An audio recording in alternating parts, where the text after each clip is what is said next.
Live pictures from Los Angeles as the March for Our Lives rally there gets underway, 10:45 a.m. Pacific. Obviously, the biggest of the rallies is here in Washington, D.C. They call it the March for Our Lives.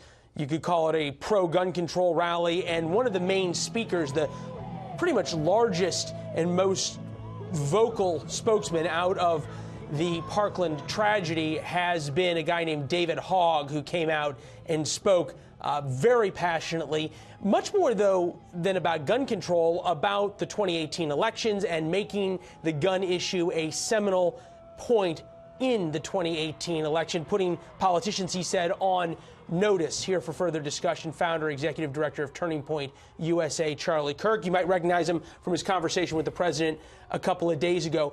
You noted, and we can tell from these pictures and from the interviews, there is a lot of anger in this crowd. There is a lot of enthusiasm in this crowd. Do they have a cohesive message yet?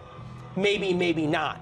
But should Republicans be worried that these folks are going to come out and vote in a way that could definitely change 2018?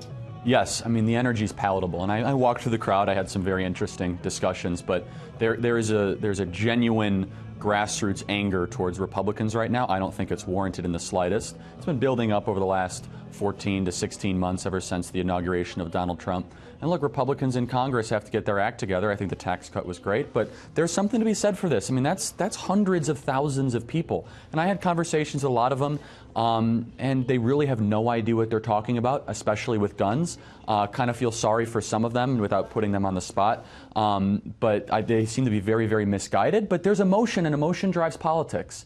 It certainly did in 2016. Without a doubt. And Liz and I were talking about this. It brings up a lot of important questions. Is where is the Republican messaging on this? You have a White House statement about Fix NICS being signed, the Stop School Violence Act being signed, President Trump rolling back the Obama administration's decision on bump stocks, yet not really getting a lot of credit for that.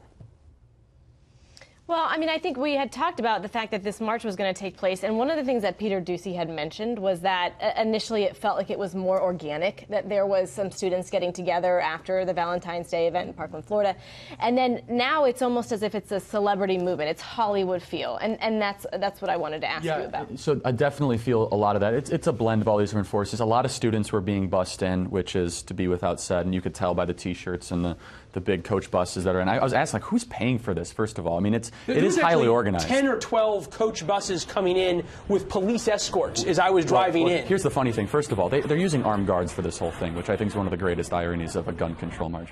But the second point that I do want to make with this is that there's a lot of emotion and a lot of feeling. There's very little thinking going on. So let's just look in the last week.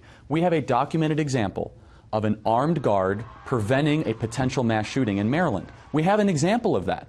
Which it could have been another Columbine, Sandy Hook, or Virginia Tech, but a hero, an armed resource officer, stood up and did the right thing. We will not hear that on the stage today. Well, and interestingly enough, I've heard at least some of our reporters talk about a number of the teachers who are out here, big teacher groups who've come out, and they said they're against more armed teachers or arming teachers in schools. Charlie, appreciate your thoughts. Thank you. Thanks.